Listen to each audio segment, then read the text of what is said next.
Oke, selamat datang kembali teman-teman di channel saya. Kali ini, pada kesempatan kali ini, saya akan memberikan informasi mengenai kolam saya. Ini ya, bisa teman-teman lihat di sini. Ini semakin hari itu dalam kurun waktu 3 hari, teman-teman. Dalam kurun waktu 3 hari itu busanya semakin hari semakin banyak, teman-teman. Oke, mungkin menurut bagi teman-teman yang sudah subscribe ke channel saya, sudah sering nonton video saya, mungkin ini udah nggak asing lagi ya. Kalau kolam biovlog berbusa itu biasanya dari kemarin aja, di video-video yang dulu saya pernah bikin video mengenai kolam biovlog yang berbusa. Cuma pembahasan kali ini berbeda, teman-teman. Di sini kita membahas mengenai kenapa akhir-akhir ini di kolam saya busanya semakin hari semakin meningkat, dan cara mengatasinya langsung saya kasih video di video kali ini, teman-teman. Jadi kalau di tempat teman-teman ada kejadian yang serupa, kejadian yang sama seperti video kali ini, nanti bisa teman-teman coba. Yang pertama, ini kita siapkan gula terlebih dahulu, teman-teman. Kita siapkan gula itu sumber karbon ya, teman-teman. Bisa pakai gula, bisa pakai molase. Tapi kalau pakai molase itu jadinya lebih banyak, teman-teman. Keluarnya lebih banyak. Kalau pakai gula itu lebih sedikit. Kalau pakai gula pasir ya lebih sedikit dibanding molase. Soalnya kadar airnya itu lebih sedikit juga kalau pakai gula pasir. Jadi saya milih pakai gula pasir. Ini saya pakai gula pasir 8 kilo, teman-teman. Ya, ini pakai 8 kilo. Kalau kalian penasaran gimana cara ngitungnya biar pas sesuai kolam teman-teman sendiri ya. Ya, ini nanti kita campur air panas terlebih dahulu ya, teman-teman. Kalau udah dicampur aduk merata, nanti kita taruh ke kolam kalau sudah dingin. Oke, kita lanjut. Kalau teman-teman bingung mengenai berapa sih ukuran di kolam teman-teman sendiri gitu kan, kalau saya di kolam saya sendiri itu pakai 8 kilo. Kenapa saya pakai 8 kilo? Itu sekalian saya ambil karena pada waktu itu juga sudah saatnya di kolam saya itu melakukan aplikasi susulan, teman-teman. Nah, untuk rumus aplikasi susulan ini itu teman-teman bisa menggunakan gula itu total pakan per hari. Total pakan per hari ini dibagi 150 dikali 50 gram. Nah, itu hasilnya nanti penambahan gula pada kolam teman-teman sendiri. Kalau teman-teman pakai biobag untuk starternya juga sama rumusnya, teman-teman. Rumusnya yaitu total pakan per hari dibagi 150 dikali 50 mili, teman-teman. Itu untuk rumusnya, nanti bisa teman-teman coba sendiri. Itu kenapa bisa seperti itu? Ternyata pas kemarin itu memang hari-hari 3 hari yang lalu itu saya pemberian pakannya itu terlalu banyak, teman-teman. Pemberian pakan terlalu banyak, ditambah lagi peletnya itu memang pelet baru, teman-teman. Jadi ikan butuh penyesuaian. Peletnya itu menurut saya gimana ya, kualitasnya masih kurang, teman-teman. Dimana kalau pas saat dibibis itu peletnya lengket, teman-teman. Jadi nggak langsung kesebar ke kolam. Itu peletnya malah tenggelam ke dasar kolam, teman-teman. Ditambah lagi ikannya juga nggak nafsu makan kalau misalnya pakai pelet seperti itu. Kalau di tempat saya, nggak tahu di tempat teman-teman, itu kemungkinannya peletnya itu, teman-teman, peletnya itu yang di dasar kolam itu diurai bakteri, teman-teman. Nah, bakterinya itu bekerja keras di dasar kolam buat ngurai si pakannya ini, pakan yang nggak dimakan ikan, teman-teman. Alhasil efek dari penguraian tersebut itu menimbulkan busa yang berlebih pada kolam, teman-teman. Itu. Jadi cara mengatasinya yaitu yang pertama, teman-teman bisa mengganti air kolam. Dan yang kedua ini yang wajib teman-teman harus menambahkan sumber karbon teman-teman. Sumber karbon itu tujuannya untuk membantu bakteri mengurai sisa pakan di kolam teman-teman. Itu tujuan penambahan sumber karbon ya. Jadi untuk teman-teman yang misalnya memiliki kondisi kolam yang seperti ini, itu ada beberapa hal yang perlu teman-teman lakukan teman-teman. Yang pertama itu teman-teman wajib mengecek kondisi air kolam teman-teman. Saya sarankan wajib mengecek kondisi air kolam sebelum teman-teman menambahkan sumber karbon teman-teman. Teman-teman wajib mengecek dari pH juga dari amonia teman-teman. Biasanya kalau misalnya terjadi hal-hal seperti ini itu amoniaknya tinggi teman-teman. Kenapa amoniak tinggi? Karena memang si bakteri itu berusaha buat mengurai sisa pakannya itu teman-teman, mengurai pakan yang tidak terurai. Kalau misalnya nggak ditambahin sumber karbon itu bakterinya bakal kewalahan teman-teman. Oke, sebelum teman-teman menyebar gula yang sudah diencerkan tadi, teman-teman juga harus menambahkan dolomit ke kolam terlebih dahulu teman-teman. Kenapa hal ini harus dilakukan? Supaya nanti saat gula masuk ke kolam itu otomatis bakteri bakal cepat berkembang teman-teman. Di sisi lain bakteri bakal cepat berkembang, pH-nya juga bakal cepat turun teman-teman.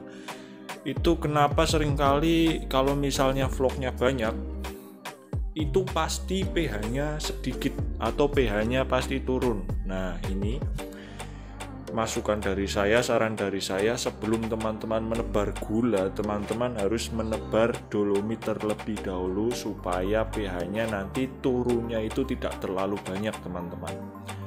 Kalau pH-nya turunnya terlalu banyak atau pH-nya naik terlalu banyak, itu ikan akan cenderung stres teman-teman.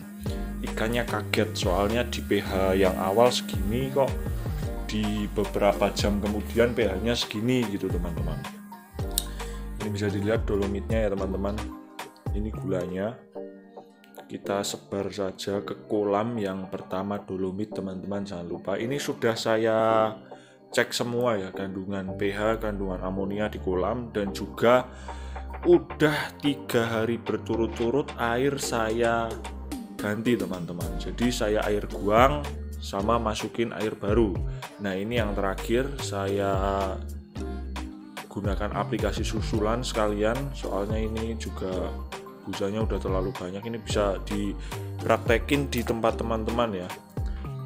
Pertama sebar dolomit terlebih dahulu, habis itu kita sebar gulanya, kita sebar sumber karbonnya teman-teman. Nah, ini sebar merata ya. Dan kalau misalnya terjadi hal-hal seperti ini tuh memang cenderungnya tuh ikan nafsu makannya sedikit teman-teman. Ini bisa diambil kesimpulan dari sini ya teman-teman, dari kolam saya sendiri. Yang pertama memang sebelum ikan kita ganti pelet atau ganti jenis pelet itu lebih baik ikan kita sesuaikan terlebih dahulu teman-teman, dengan cara dipuasakan, dan pelet yang baru itu mungkin perlu dicampur sama pelet yang lama terlebih dahulu teman-teman. Jangan langsung ganti ke yang baru. Ini pengalaman dari saya sharing ke teman-teman ya. Nah, ini bisa sekarang kita tebar gulanya teman-teman. Tebar gulanya.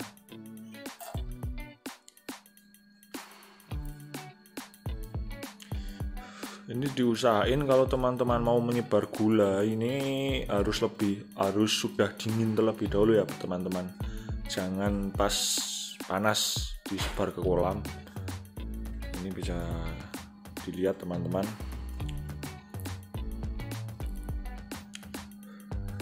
Kita sebar merata ke kolam. Ini bisa teman-teman lihat memang kolamnya sudah coklat ya teman-teman, sudah sangat coklat. Nanti masih ada video selanjutnya, ini masih saya taruh sini teman-teman, video hari ketiga setelah dikasih gula sama dolomit. Nanti teman-teman bisa lihat sendiri di video selanjutnya, itu ada perbedaannya teman-teman. Ini kalau misalnya diteruskan seperti ini, maksudnya tidak dikasih karbon terus tidak ada penanganan lanjutan, itu bisa kemungkinan besar berdampak buruk pada ikan dan air kolamnya tentunya teman-teman.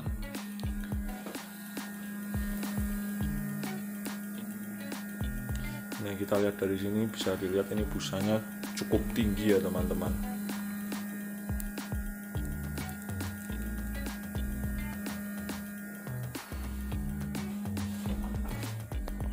Kalau terjadi hal seperti ini memang cenderungnya itu pH-nya rendah teman-teman, pH rendah.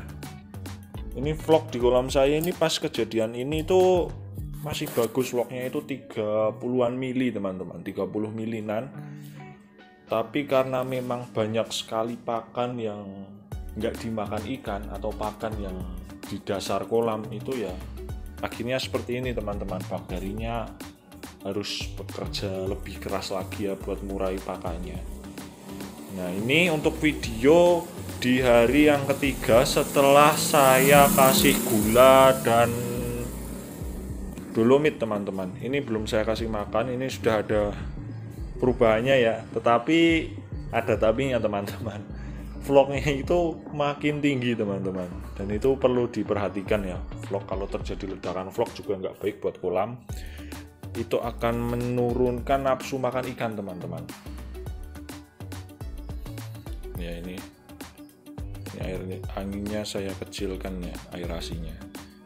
Ini busanya juga lebih jernih ya teman-teman, lebih putih dari yang kemarin itu. Ini bisa dilihat perubahannya, busanya lebih putih, itu menandakan bahwa bagian dasar kolam itu memang bersih teman-teman. Kalau busanya hitam atau coklat, itu menandakan di bagian dasar kolam itu kotor teman-teman.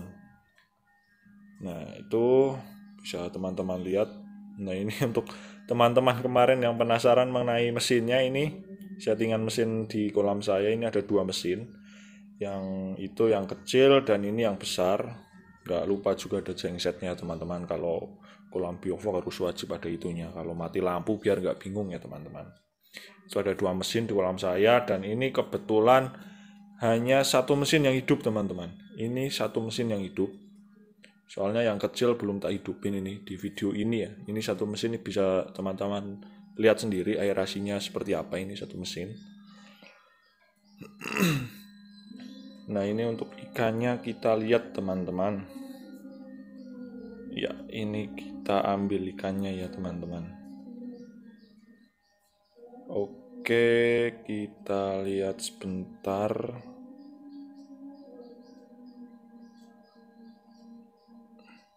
Gak susah ya teman-teman, maaf ya, bentar. Ya, ini bisa teman-teman lihat, ini ikannya gemuk-gemuk emang ya. Kalau kolam bioflok itu emang jenis ikannya seperti ini, nggak panjang, gemuk-gemuk, dan bisa dilihat ini perutnya isi padahal belum saya kasih makan, soalnya memang sudah makan vlog ya teman-teman. Itu punggungnya juga tebal-tebal. Ini pembudidaya ikan bioflok pasti sudah tidak kaget, sudah tidak asing lagi kalau ikan di kolam bioflok itu seperti apa gitu ya teman-teman. Emang ikan di kolam bioflok itu cenderung pendek-pendek memang teman-teman, cenderung pendek-pendek. Beda sama ikan di kolam air deras teman-teman. Oke, ini bisa dilihat kondisinya. Mungkin seperti itu saja teman-teman. Terima kasih.